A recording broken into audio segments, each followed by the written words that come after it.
So here I have Craig Fear with Pioneer Valley Nutritional Therapy. I've got a couple questions we're going to go over, and I wanted to just kind of get your feedback on some things. I guess first off, how did you become a nutritional therapist? Well, I think like a lot of people in various healing modalities, we tend to come to these modalities through our own experience, our own health issues, and for me, that was definitely how I got into nutritional therapy.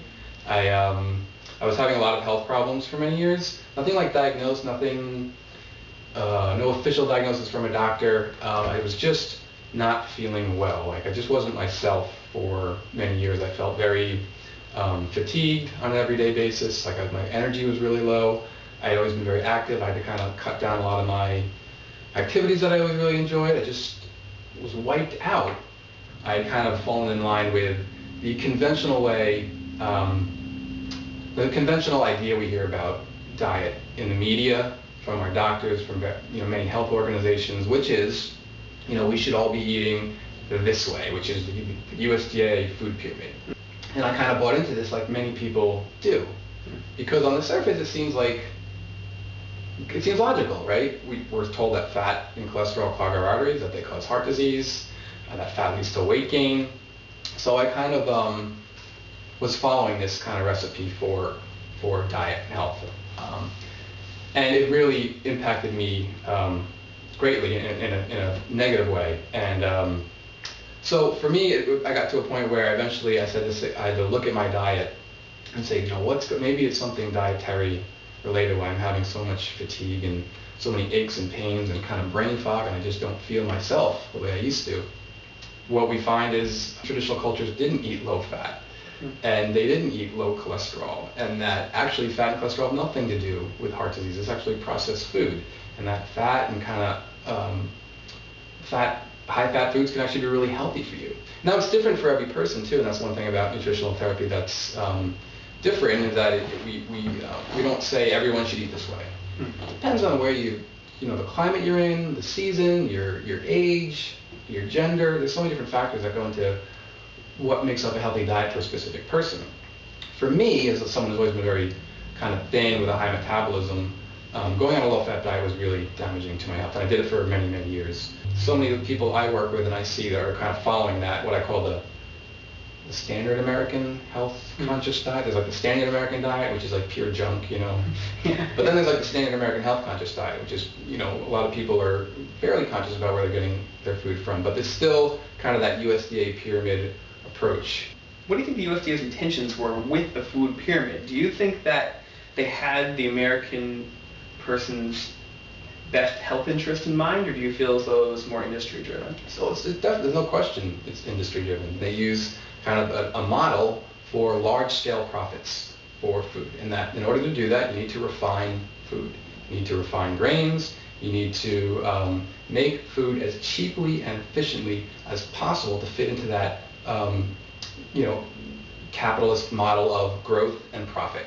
Well, food is not intended, nature didn't intend food to grow the way the food industry has changed food since the Industrial Revolution, to grow it bigger, better, faster, cheaper. Here's another question for you. Now you specialize in nutritional therapy. Mm-hmm. How do you think that differs from other fields of nutrition? There's so many different theories and philosophies out there. And a lot of these things kind of get tied up in percentages of fats, carbs, and proteins, and that has some value. Like I definitely believe in a certain percentage, generally speaking, of how people should eat. But most importantly is the source of where the food's coming from. That will determine its nutrient density and its health value. And a lot of dietitians and nutritionists miss that vital point and connection to our foods. I've heard a lot that you should eat seasonally. You should eat with what is growing in season. Now the question is, what do you eat in the wintertime? We're in New England. It snows. Yeah. There's really nothing in season at that point. Yeah. Yeah, it's a good question. I mean, it's there's only so much you can do, and I try to culture my own foods as much as I can. I'll freeze them by blueberries through the winter, and I'll have them all winter long. So there's things you can do, and there are people who are really gung-ho about it and will be 100% local, but it does definitely take a bit more effort and time to really make that commitment through the winter. What's the most common health issues that you see and reasons people come to see you? Yeah, probably the biggest thing people come to see me for is weight loss is what they want. Digestive disorders are another big one. Chronic fatigue, some kids' health issues. A lot of these things that have kind of a unifying dynamic, which is the standard American diet. Mm-hmm. You know, again, I was saying even people who are, think they're eating healthy. And in this area, and we're in Northampton, Pioneer Valley, and it's a pretty progressive, open-minded area. And a lot of people are really aware and eating the way they think they talked about in the beginning, the way they think they should be eating from what we hear in the media a lot. Low-fat milk, low-fat yogurt,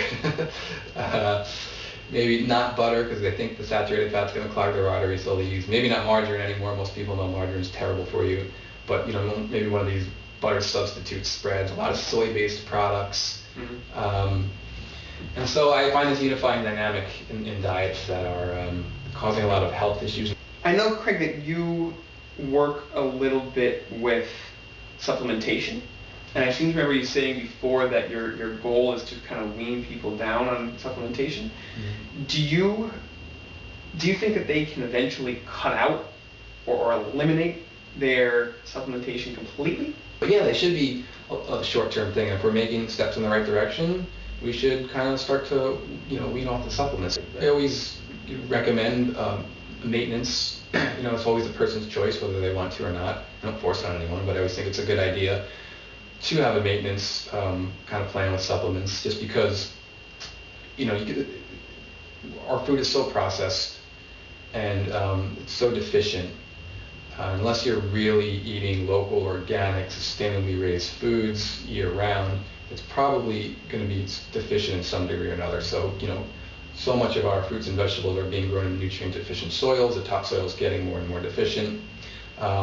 Animals raised in factory farms are nutritionally inferior to those raised naturally. Do you think that a good nutrition plan should be used in conjunction with physical activity and exercise? Oh yeah, definitely. There's no question about it. Now, I'm not like a exercise expert.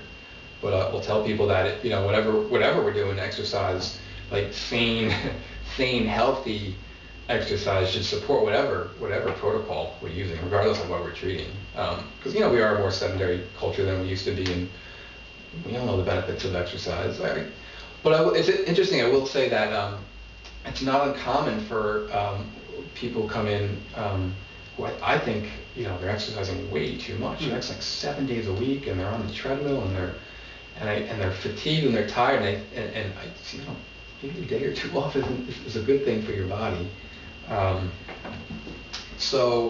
But yeah, absolutely. I think in that instance too that having a little bit of guidance, maybe. I mean, this person's clearly overtraining. Mm-hmm. A little guidance pushed in the right direction from somebody who is within the fitness field might be helpful. Yeah, as well. Absolutely. I'm always happy to refer out to various qualified fitness professionals there. Beautiful. Well, Craig, thanks so much for your time. I really appreciate it. Yeah, and it was great. Yeah. We'll certainly be able to do this again sometime soon. Yeah, I hope so. Thanks, Tony. Thanks. All right.